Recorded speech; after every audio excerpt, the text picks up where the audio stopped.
BJP Jammu Kashmir unit 1 जून से एक माह तवील महासंपर्क अभियान शुरू करने जा रही है।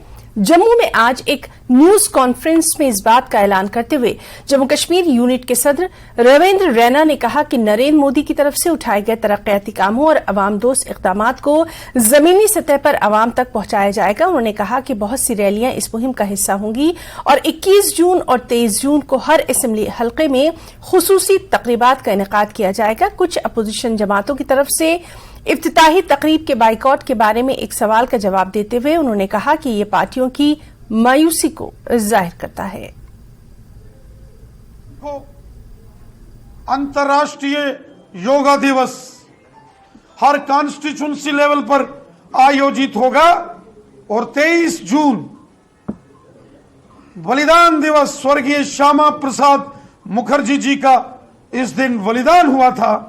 माननीय प्रधानमंत्री मोदी साहब पोलिंग बूथ स्तर पर भारतीय जनता पार्टी के कार्यकर्ताओं को उस दिन संबोधित करेंगे।